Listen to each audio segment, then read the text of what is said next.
Hi, I'm Daniel Nyman. On behalf of the Forum for Healthcare Strategists, as well as our partners at Innovaccer, welcome and thank you for joining us for Health One-to-One is the only way to reach a health consumer. There's no doubt that the best and only way to articulate, personalize, and communicate an individual's precise health status is to talk with the person one-on-one in every facet and action of their healthcare journey. But a unified one-to-one consumer journey can only be fully realized when data, process, content, and preference come together at the right time to meet consumers where they are. It's not easy, but we're fortunate to have three experts here today to explore the challenges and to share the opportunities and some solutions for delivering a unified healthcare experience. A couple of notes before we begin. First, if you'd like to ask a question, please enter it into the question and answer pane located on the bottom of your screen at any time. We will respond to as many questions as we can in the time we have. We'll also be conducting some audience polls during the program. Be sure to participate by clicking on the answer that best reflects your experience. With that, I'll turn the program over to Gary Druckenmiller, General Manager, CRM at Innovaccer, who will be leading today's discussion. Gary? Daniel, thank you very much, and welcome everybody to today's webinar. My name is Gary Druckenmiller. I am the GM over consumer and CRM at Innovaccer, and thank you all for being with us. This is going to be a fantastic topic around personalized one-to-one experiences, and we're going to really drive home this term one-to-one pretty hard today. I am very honored to have with me two colleagues that I've been working with for quite a while, almost to the extent that we've got more gray hair than when we first met, and we're all wearing glasses now. So that's a while. Well, some more gray hair than others, right? Jeff House is the VP of Consumer and Insights at Atrium Health. Jeff has a surmountable job of reining together vast amounts of data and intelligence on the consumer side of things. And Jeff is going to speak admirably about a lot of the work that they're doing at Atrium Health in relation to this topic. Also with me today is Josh Schlaich. Josh is the Director of Marketing at University of Utah Health. And Josh is at the forefront of examining a lot of integrated technologies that are trying to come together in this theme. But I think in many instances we're struggling as to which ones are the right things to work to make Health One to even possible. So Josh has been jump around the industry, most recently at Signify Health. So he comes in with us with a both provider and product side, which is going to be really interesting to hear about as well. So gentlemen, thank you for joining us. Before we get started and get into kind of the panel portion, let's just very quickly define in our world what Health One-to-One really is. This is a new term that we're latching onto. It seems to be a very kind of populist term. And really what it's doing is harking back to kind of the Y2K era, where Peppers and Rogers Group kind of very early started coining the term marketing one-to-one. And we're all marketers by trade. We're all strategists by trade. Everybody on with us who's registered and is attending, in addition to your panel. But now in healthcare, we have to look at it beyond marketing. So what you have on screen here is a typical, let's call it journey, and we're kind of connecting the dots on this journey from first point of contact through life. How does this happen? How do every one of these actions happen in a one-to-one way where we're physically talking to a person and an individual with the right data, right message, and the right person at the right time all the time? This is basically impossible to do unless you orchestrate the right mechanisms and data and content in order to do that. And of course, I guess our learning lessons, and we're going to find out from the panel here in a second their thoughts, is that through COVID, we basically realized, and a lot of other manifestations during that time, that data is truly the starting point. So we really have to establish the data horizon first. Then we've kind of earned the right to get into the process and workflow horizon. This is where applications and true technologies that are built on your data management systems, your data lakes, are enabled in a way that they're tapping into data sources that they just historically haven't been able to do. Once we do that, we finally then get into the content horizon. And the content horizon is greenfield, because this has basically been disconnected from the previous two horizons for almost a decade.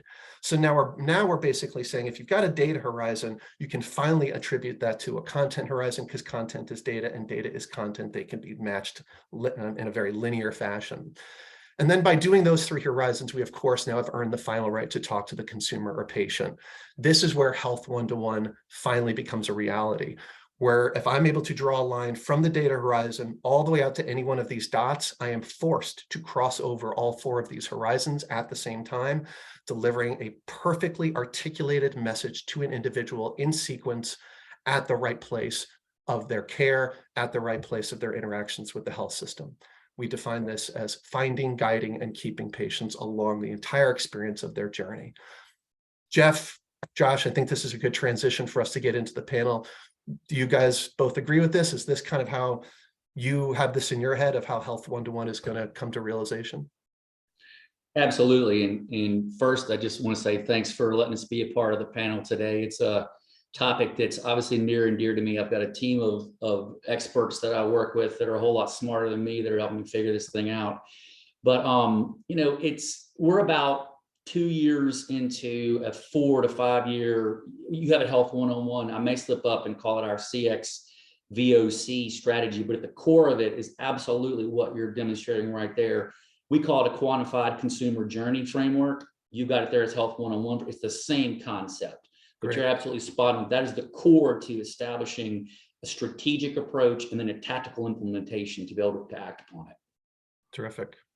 Completely agree. And again, I'll reiterate what Jeff was saying. Just thanks for having us on. And I too have a great team at University of Utah Health working across the organization. And this is a tough challenge to really tackle. I mean, looking at how you might be able to have an authentic, personalized, two-way dialogue that helps people achieve their healthiest life, however they define that. You have to understand their unique perspective. You have to understand their current orientation. You have to understand the job that they need to have done. And in order to have all of those elements and understand all of those elements, you need to certainly have the data foundation, the content, the tools, as well as the culture necessary to really drive that forward. And as you mentioned, Gary, I think it's a really, really complex, not just complicated, but complex set of challenges we're dealing with. Not only, I mean, you're at this intersection of healthcare and communications and marketing and technology, and all of those things in themselves are complex.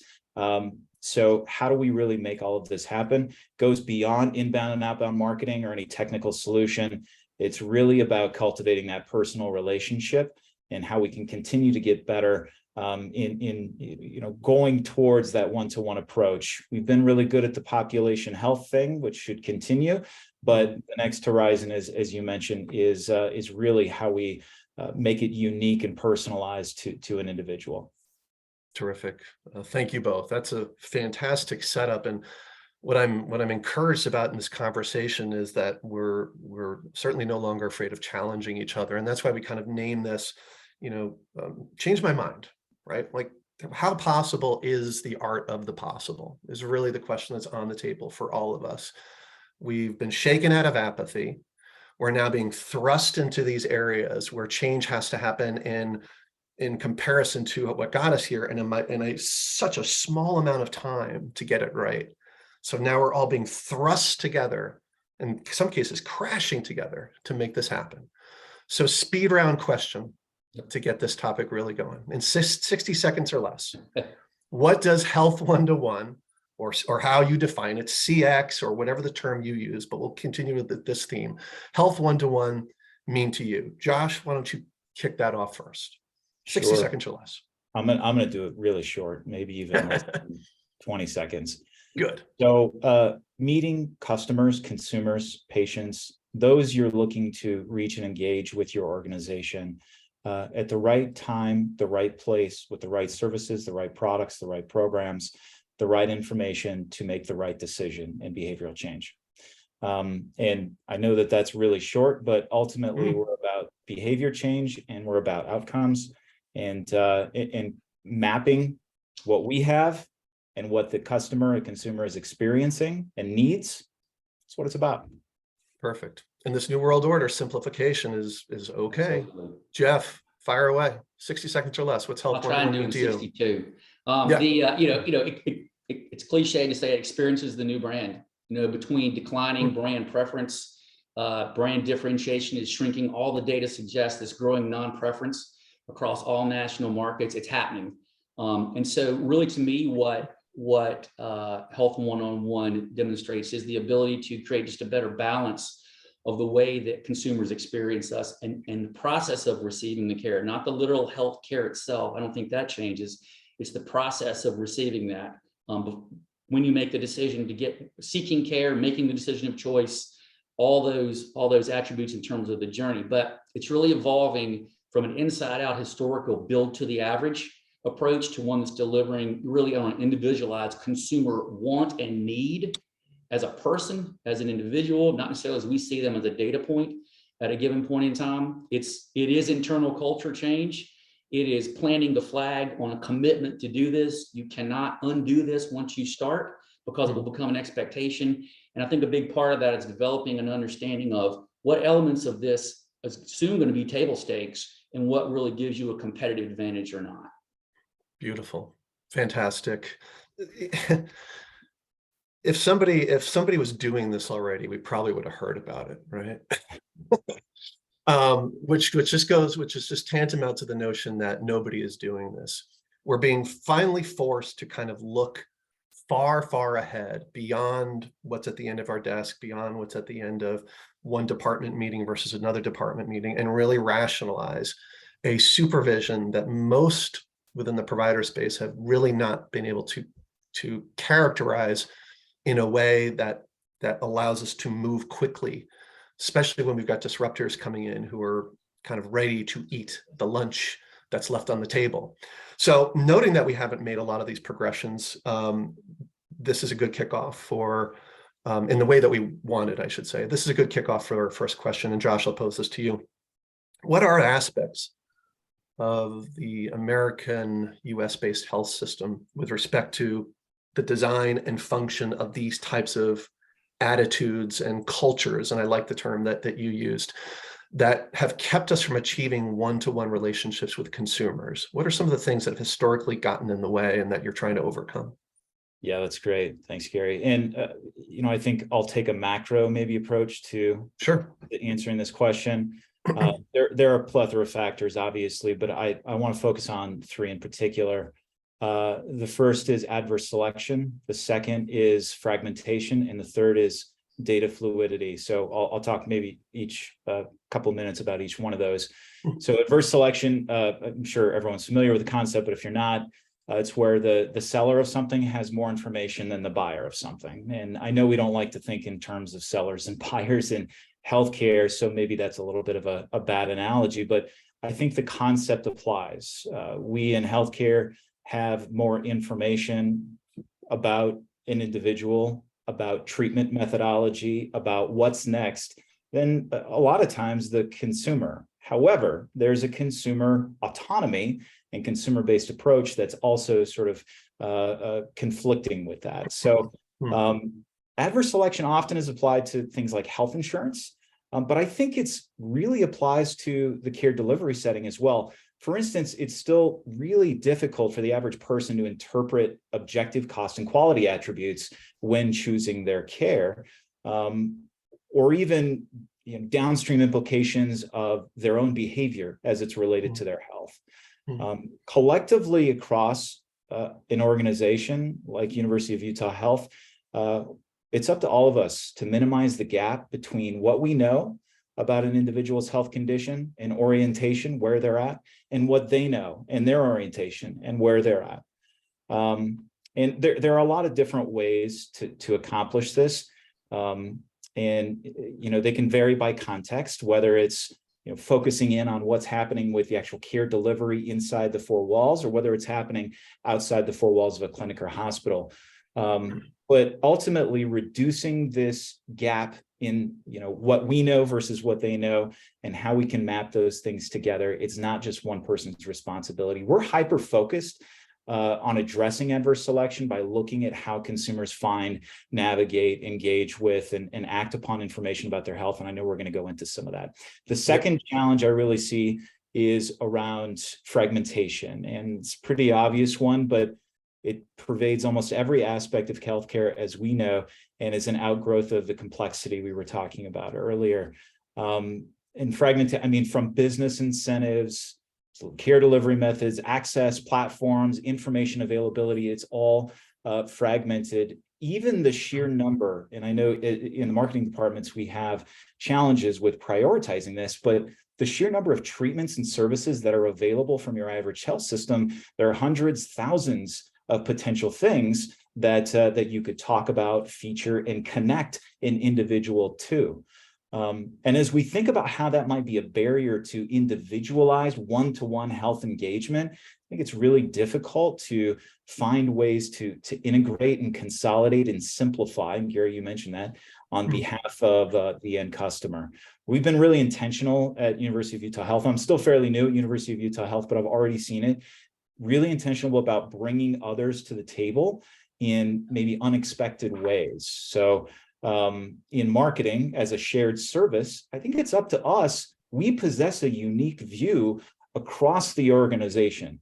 So when it comes to fragmentation, how can we bring maybe unexpected people to the table to talk about how we can meet those consumer needs and how we can get better with those silos and how we can really form a norm around common problems.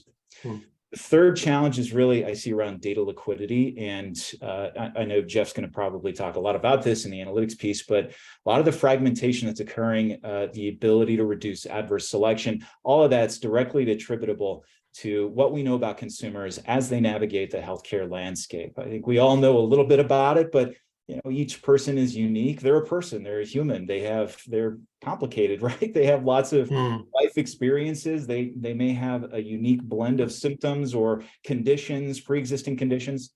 So how do we look into that? How do we respond to that? We need the data to be able to do that. Banking as an industry has been really good with data liquidity, or at least made some pretty significant strides. I think healthcare has a ways to go, but we're getting better. Legislation recently, things like information blocking rule, have made it a little bit easier to break down the walls. FHIR, another great example of how semantic normalization is going to help with that.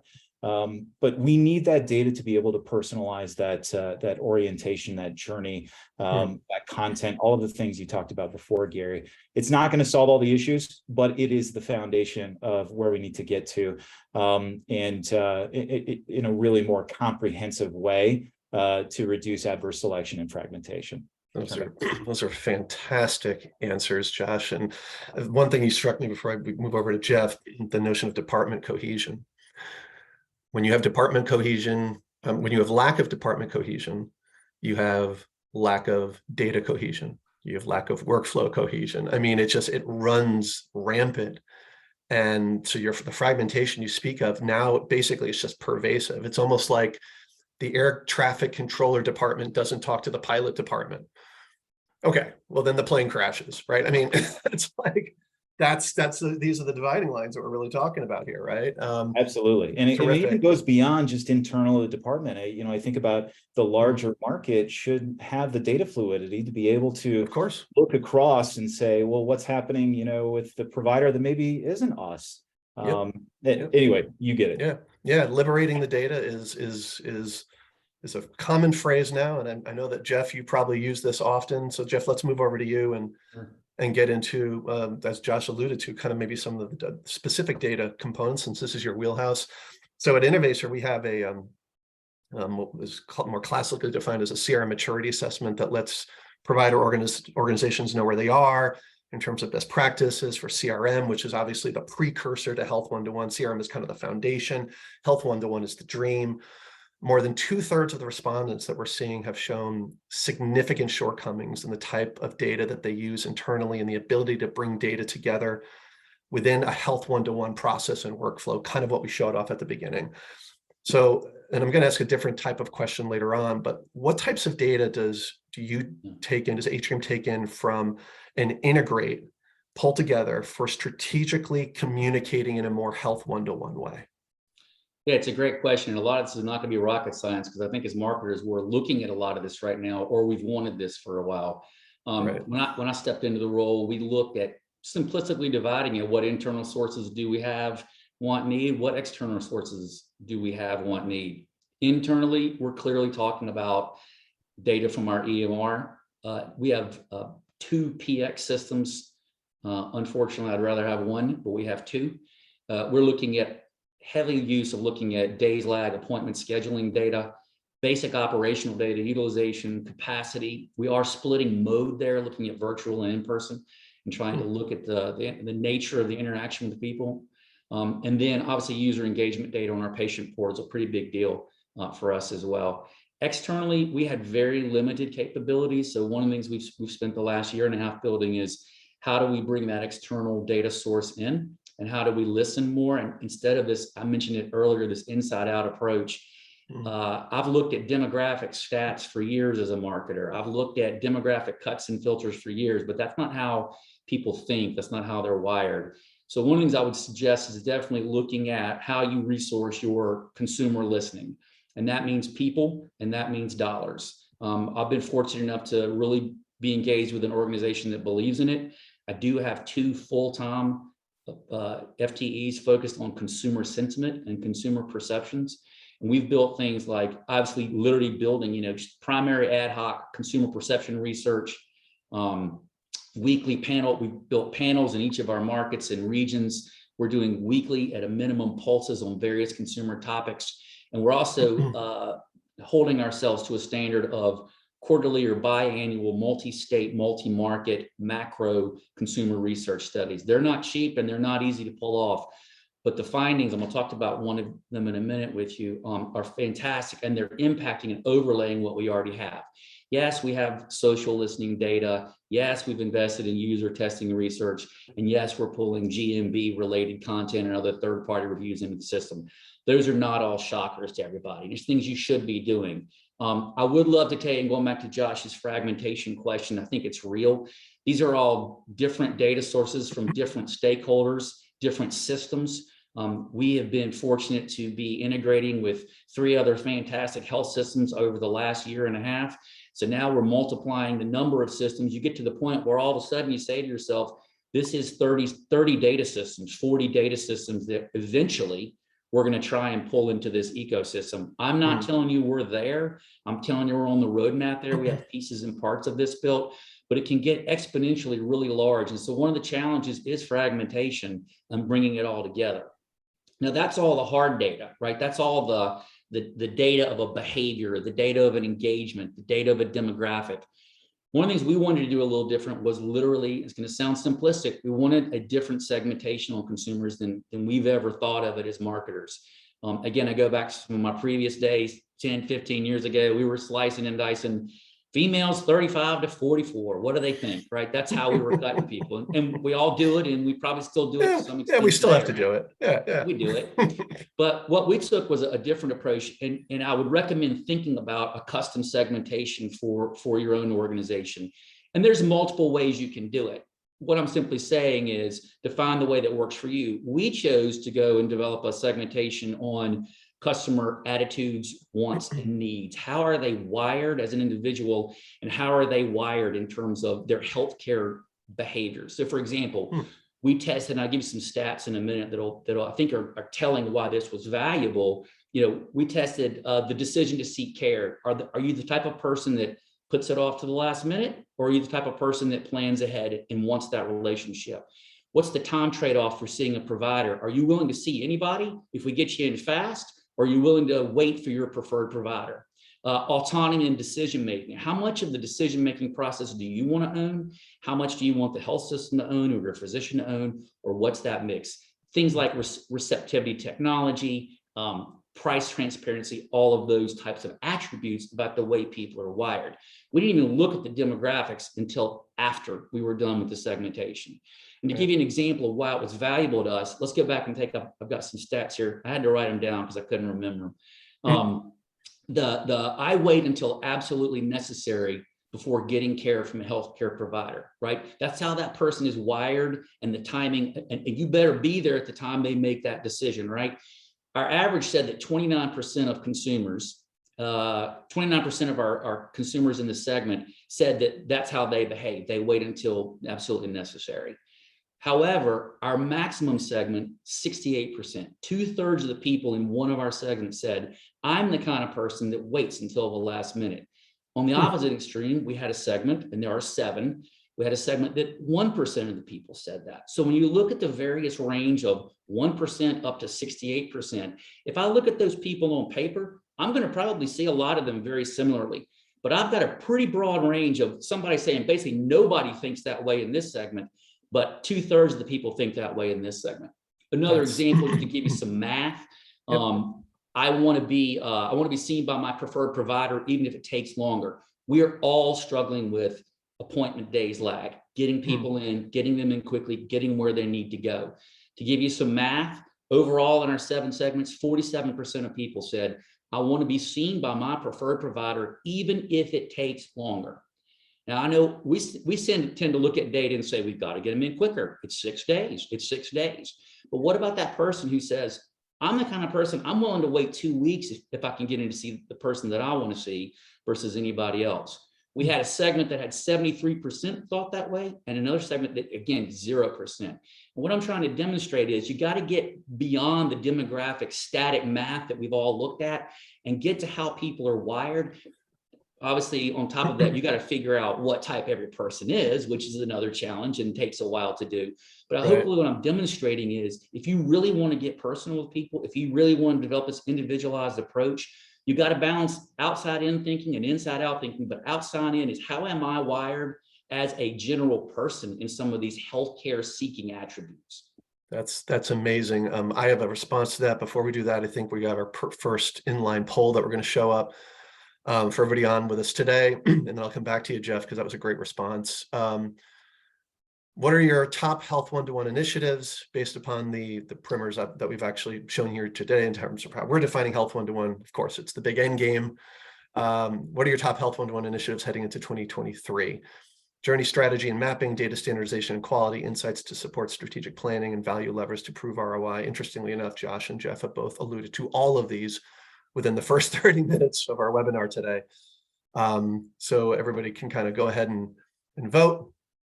And then we'll be showing up the answers here in a second. So while we're waiting for that, Jeff, and then we're going to move on to the next question. We're about 30 minutes in, so I'm just keeping monitoring time. We've got about 15, 20 left to get through a bunch of more questions here. I loved how you used the term person. You just kept saying person, person, person, person, person. You didn't say consumer, you didn't say patient, right? Which is amazing because that's being one-to-one. You're at a person level. Right. So here's our answers. Great responses. Looks like journey, strategy, and mapping is the clear winner. And we got a tie between strategic planning, ROI, and data standardization and quality is this is, and that's actually great news, is pulling up less because that tells me that people are now doing it, right? Like that's probably become a focus area over the past couple of years. So now they're maybe moving into some of the other areas. So that's good news. And we'll have a couple of other polls that are going to come along here in a second. So Jeff, thank you for that. And Jeff, one more follow-up then. Let's just kind of continue with you for the moment. Right. And so you talked about metrics. What are some of your specific performance metrics that help you define success in this health one-to-one mindset? And then we'll move it over to Josh and we'll move back into the kind of personalization discussion. So first of all, I would say there's no silver bullet. There's no one single solitary 2 or 3 metrics. It's classes of metrics, and it's how you quantify. So I'll go into that in just a second. I would say, if you did push me, in reality, what do we talk about a lot? We talk about NPS, like everybody, and you have to. And that's the reality of being in a matrix complex organization where how do you even bring information to start a dialogue, right? I can't go in there with 500 metrics on a quantified journey and start a discussion because it's going to overwhelm them. So we do start with NPS. Now I want to caution that NPS is a compass, right? It is intention. It is not necessarily behavior. It does not measure, for example, the whole promoters, detractors. Do they really do anything with that information? Do they really not come back to you? Do they really do come back to you? We don't have that kind of information, but it is a common, well-known single attribute to start your process, to start breaking down, and especially when you look at NPS along these different journey stages. and how people are reacting towards are they even thinking about abandonment or threshold? What's the reasonableness threshold of expectation at this for this experience at this level? You can start to gauge where you need to start doing your work. So you've got to find a common one. I'm not going to lie to you, and I know Josh wouldn't either. It is potential for analysis paralysis. You can if you start with too many metrics, I strongly recommend start there and just start working your way down. You'll get there, and we're not there yet. I'm not telling you we're there yet. What I would say is this: you've got to build, and this is something we did really early, realizing that it was too many metrics and too many opinions and too many politics. Sorry, I didn't cut my notification off there. You've got to build a metrics classification framework. You've got to develop a hierarchy and a common set of language. If I walked into a business meeting and I said consumer journey, and I walked into a clinical meeting and said consumer journey, we probably would get different reactions or thoughts to what they are. And it sounds stupid, but you really do need to create a glossary of terms and get buy-in on that from everybody. We classify our performance metrics in 4 ways, and this is through each stage of that journey, that quantified journey that you're talking about. We look at consumer perceptions. What do they think? We do look at their behaviors, being proactive type of engagement. They're choosing to do something, they're doing something. We look at transactional nature of events, reactive in terms of something we may be asking them to do in the process. And then recently, and I think needed, is more work into the area of emotional and sentiment perceptions. And I think that gets overlooked in healthcare a lot.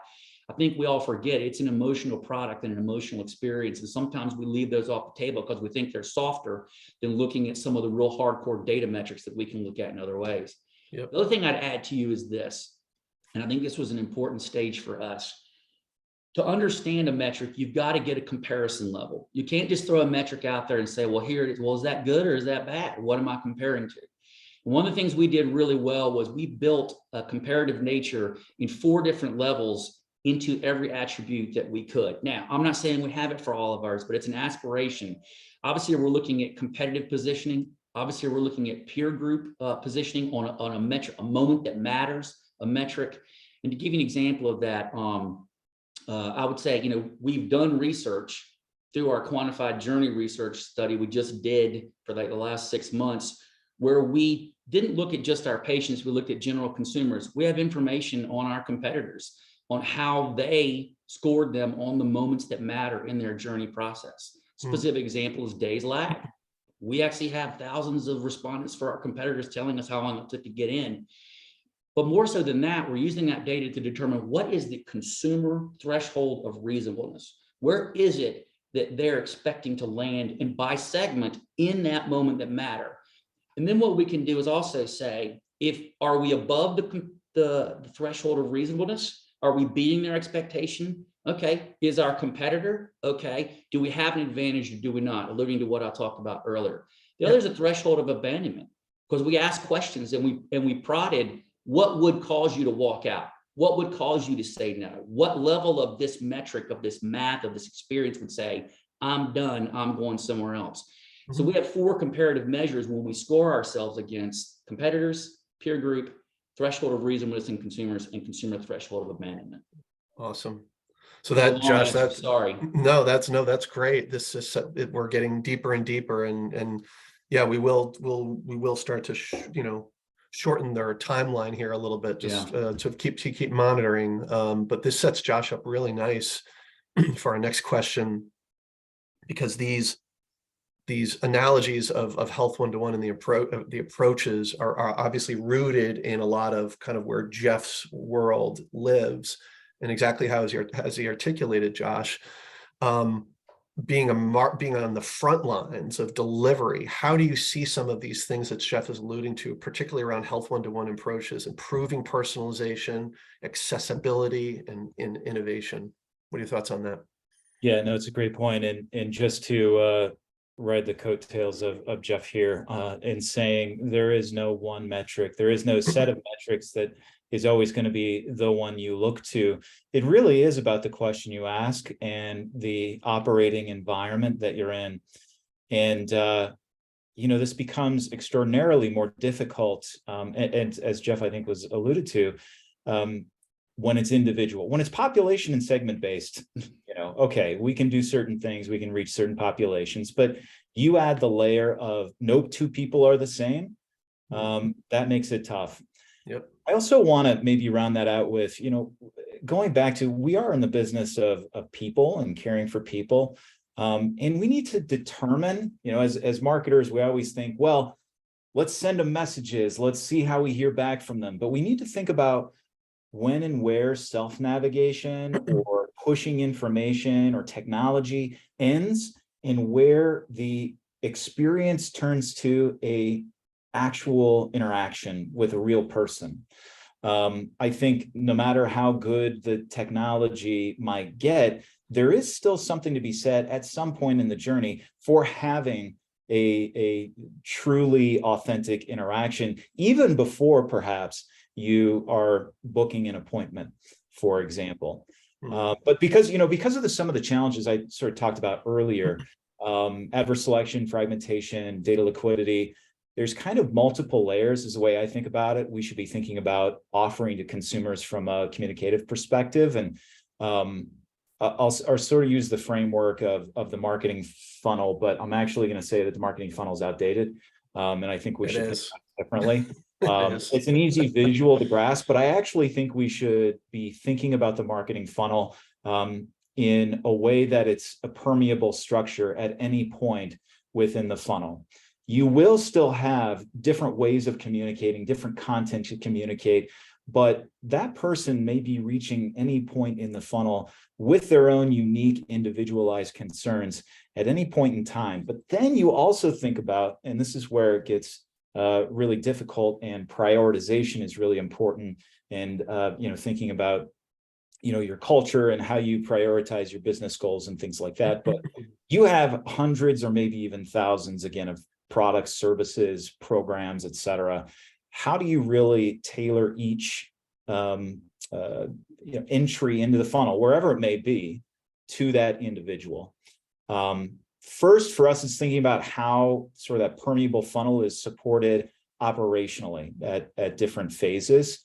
For instance, those at bottom funnel may immediately, and we talk about this all the time, they immediately may need to be connected to a real person to talk to someone. Let's not put a barrier in their way as an interstitial thing that they have to deal with to get to a service that they need. Mid-funnel, they might come in first. They might not have ever seen us. They may have moved to the area new. That's a real thing, right? But they may need a virtual event or a Q&A or an intensive FAQ piece of content that really guides them, or otherwise they can engage with.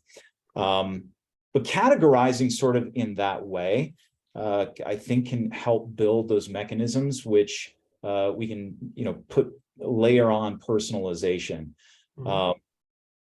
And having sort of the right philosophy and architecture, and I think Jeff did a good job in sort of saying, look, these are some of the metrics we think about. Having the orientation of it is the person first, the consumer, customer, however we want to say that.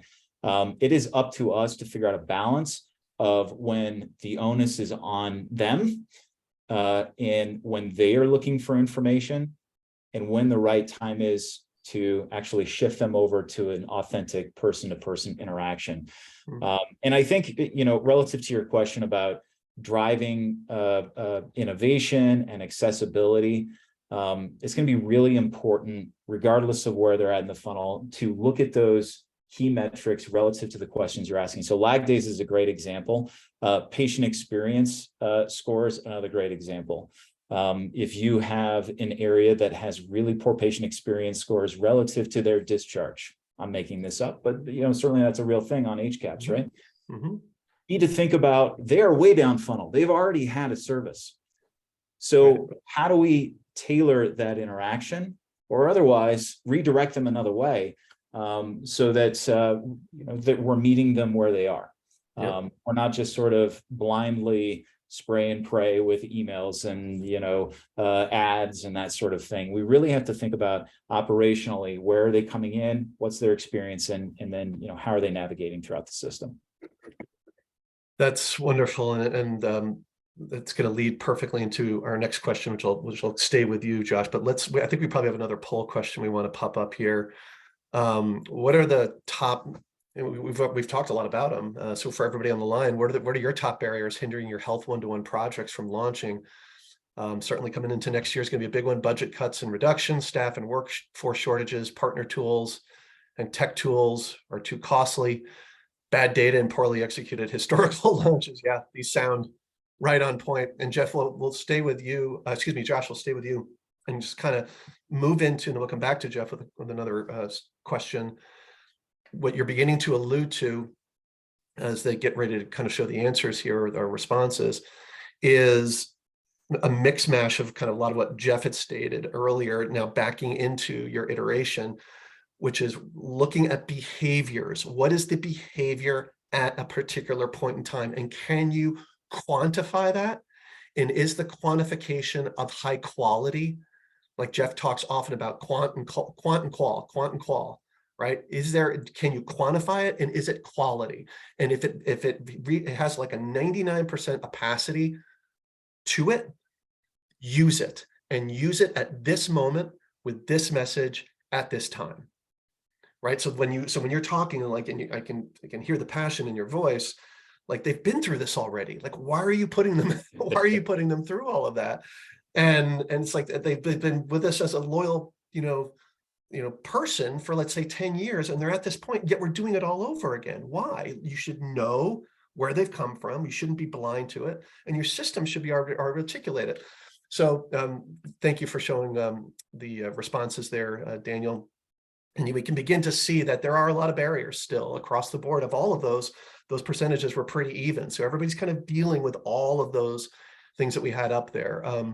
Let's move on to our next one, Josh. And just for the sake of time, I'll ask both of you to kind of keep your answers short, because I do want to get through all of these final questions. We've got about another maybe 5 to 10 minutes.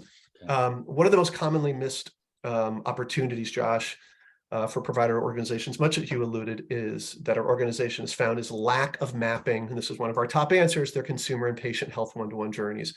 If you can just share some of your thoughts quickly on mapping those types of journeys and some top tips and strategies that have been helpful for you in your performance and your results. Absolutely. And again, and this goes to what Jeff was talking about as well. I think it comes from first party, third party research. You have to have those programs in place and running all the time. But really, one area that I think is missed, and Gary, you alluded to this, but around decision-making processes and sort of behavioral psychology, right? Going really deep on the moments where decisions about seeking a certain type of service, product, person in care, program, or otherwise, or even making a healthy behavior decision, such as, eating more healthily or exercising. We need to go really deep on those moments of decisions.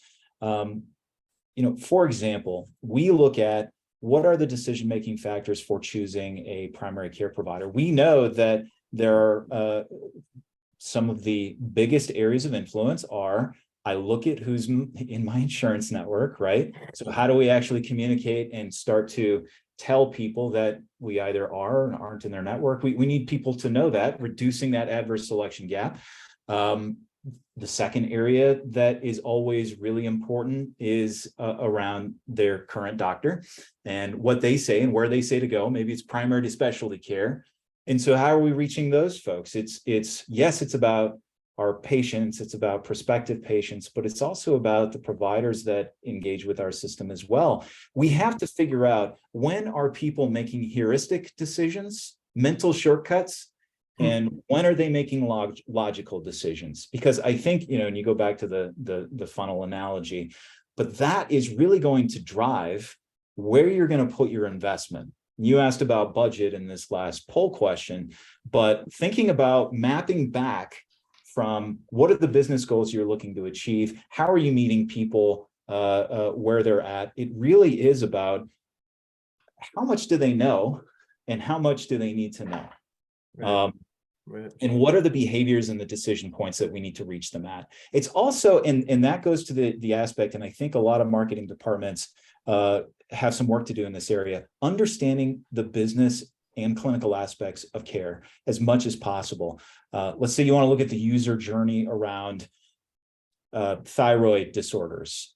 So how are you going to look at the comorbidities? How are you going to look at the symptomatic pieces associated with common thyroid disorders? When you promote your endocrine services, maybe you need to use ICD-10 codes.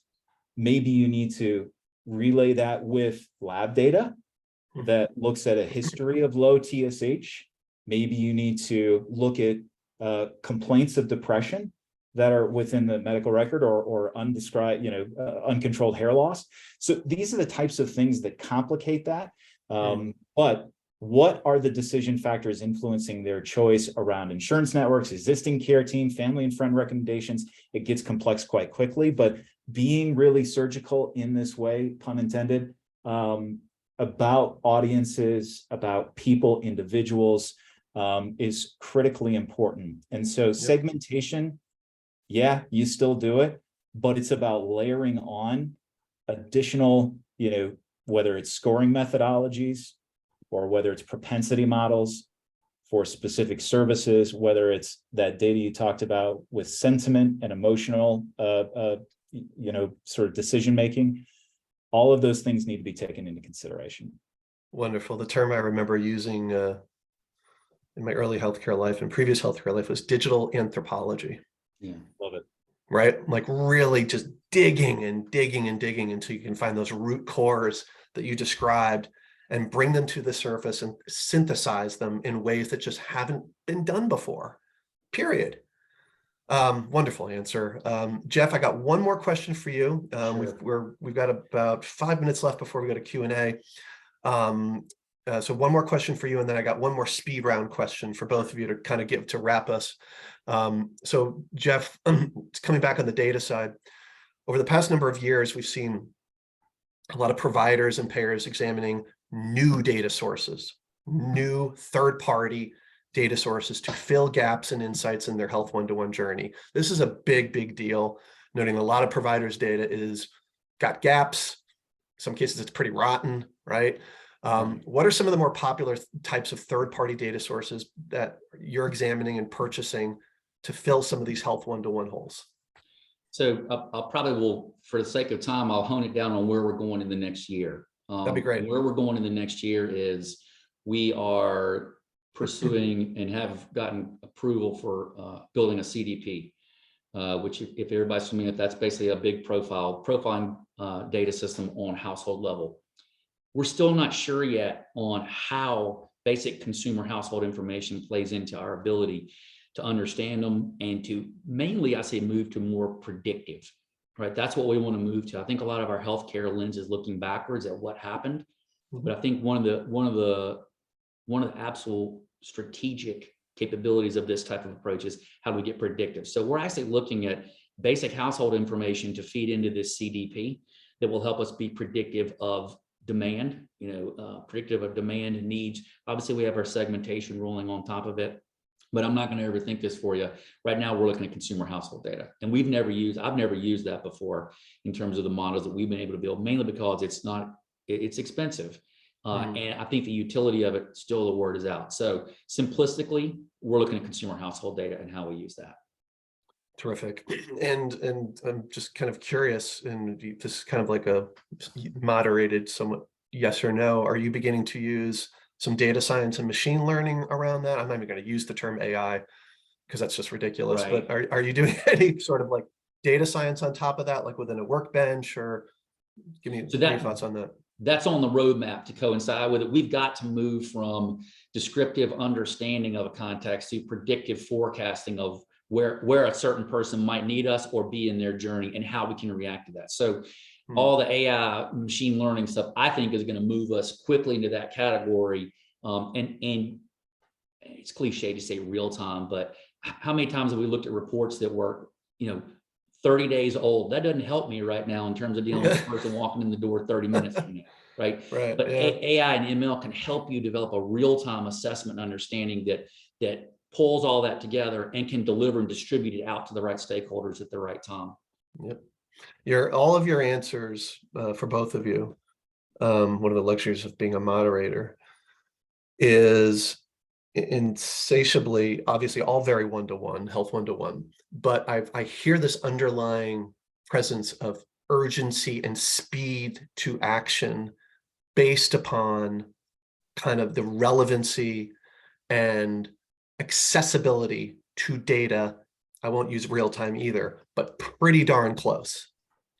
Pretty darn close, right? Like data, I can't have, like you said, a 30-day lag of anything. I can't have a 15-day, I can't have a day lag on anything, right? And then that's only going to get down to minutes and seconds eventually, right?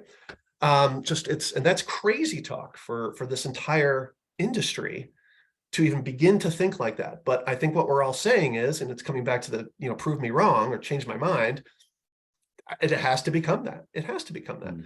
Mm-hmm. Okay, one last question for both of you. I call it my Thanos question.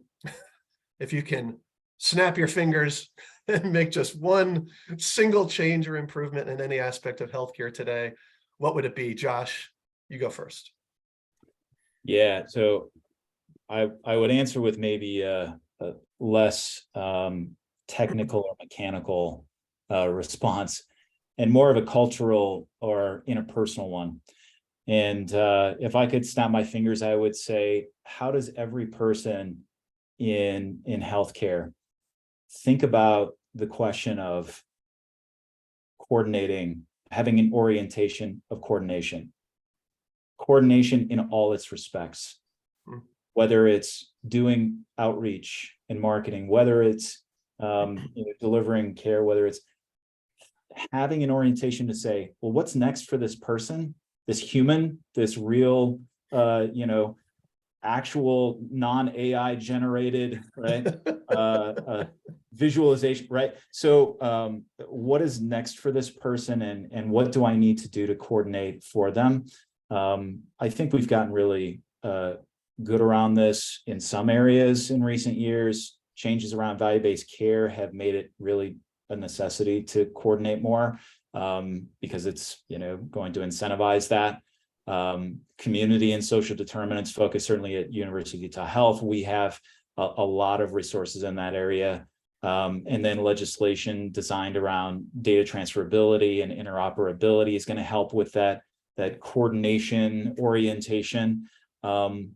But there's a lot of room to run here. And I think if everyone were to think about how do we coordinate better and address by mere implementing that thought approach, we can address fragmentation in silos in a big way.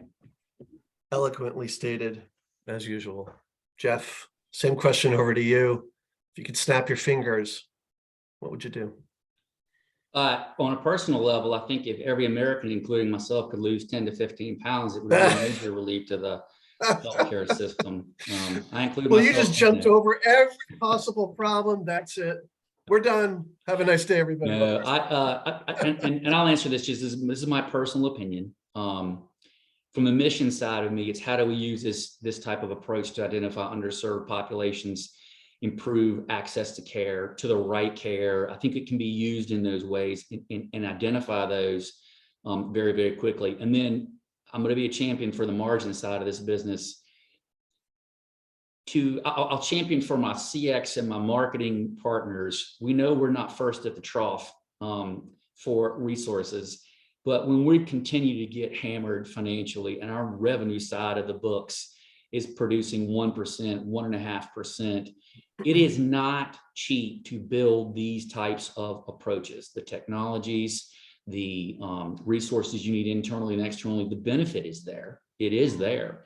But I'm talking about the reality of the pitch, and it's hard. So if I could snap my fingers, I'd double or triple our margins for at least a year or two and give us a little big trough to eat from. Yep. No, wise words, especially coming into, we know it's going to be a tough year, right? Really and tough. It's going to be a real tough year. And yep. I think many are beginning to, and some of our Q&A here is starting to show, and we're going to jump over to that now. Moving from a defensive strategy to an offensive strategy, and what does that look like, right? So let's start. We've got a few questions that have rolled through here. Thank you both. That was amazing. And we've certainly selected our panelists correctly. Your answers were spot on in terms of kind of where we're headed. Let's see what our audience has to ask of you as well. This comes from Scott, and Scott has a question around retail. Retail has the most experience with consumer data. What efforts have you made to integrate retail data into your data stack? I'm not going to give this question to both of you, so I'll pick one and one. We've got a bunch of questions here. We'll probably have time for three. Well, let me ask, who would like to take that one first, and keep your answer to about a little over a minute or so. Who'd like to take that one? Jeff, you want to take that? I'll pick. I can tell you, I can't divulge anything specific, but we've actually executed learning workshops with one of the largest retailers in the country about how they approach consumer understanding, consumer segmentation, and consumer behavior. And so we actually have engaged them through their workshop services to learn more directly from them. Fantastic. That's great. And of course, we want to ask you to name the source, but that's awesome. And we're seeing a lot of that, right? We're seeing the buddy up, right? We're seeing a lot of health systems buddy up with somebody else that serves a major core of where they're going. So that's fantastic. Josh, why don't I throw this one over to you? So Jeff had mentioned NPS, and this comes from Stacy, and Stacy asks, NPS, I see different definitions for this for across different orgs. What is your definition for NPS, Josh? Yeah, so I think you can do NPS at multiple layers, right? We do certainly, the NPS score for the organization overall, but thinking about preference and affinity and sort of that promoter score for individual service lines, but also services individually as well, is one area that, I do have some history in. And it's one measure. And as Jeff mentioned earlier, it is a compass. Understanding more of the behavioral attributes are important. The other thing to think about is that, and one challenge we've had with NPS is that even though someone might prefer you when you ask them the question about, what do you think about, cardiology services at X, Y, and Z hospital, and you had promoter or detractor, it doesn't necessarily mean they're in your insurance network, that you're accessible at all to them because of, the business of healthcare. And I think it's on us to be able to say, all right, now we have the compass, but now let's stratify based on some of these other confounding factors. Yep. Terrific. Thank you for that. And it is, there's a lot of, these acronyms are changing beneath our feet, right? Because the data is changing beneath our feet. So we're re-articulating how they've been historically done and how we're going to do them in the future. Not an easy exercise. You're welcome, Stacy. All right, here's the doozy. I was waiting for this one. This comes from Mackenzie. How do you overcome the barriers of data collection and not breaching any HIPAA laws with your EMR and CRM, and explaining that to your legal team? Oh, we've all been through this one before. Jeff, why don't I start with you, since you're more on the data side and you'll probably fight this battle every single day. I'm not going to be able to answer it because we're not there with it yet, because each new data source brings its own challenges, right? Right. What I would say is, I think the point you're bringing up is you actually have to have an understanding of the culture of your legal and compliance view on that. You have to have an absolute understanding of the literal laws, but the interpretation and how your team looks at them. I've worked with 3 organizations. In 2, I was working with, let's say, less stringent and more open to discussion. And in 1, it was the letter of the law, and we weren't allowed to do anything, which obviously significantly limited our ability to build. I think it also precipitates, you've got to bring your legal and compliance team in early on the concept of what you're doing. And you have to have clear use cases about how you will be using that information.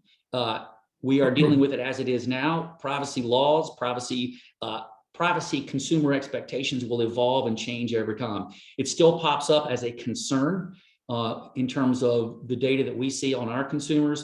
So you have to be cognizant, not necessarily just of the rules and the laws, but the consumer perceptions about how you as an organization are protecting them. And again, protecting them at an individual level. So I do not have an answer for you clearly on that, because it is, I think, entity specific. But what I could say is you better get them involved early in the conversations of where you're going with this. And the read on that, their conservatism or a little bit more flexible in terms of the stringency of those laws can dictate how you need to involve them and where you need to involve them. There's certain things you have to do. There's other gray areas that you can get around, but it is all dependent on the culture of your organization.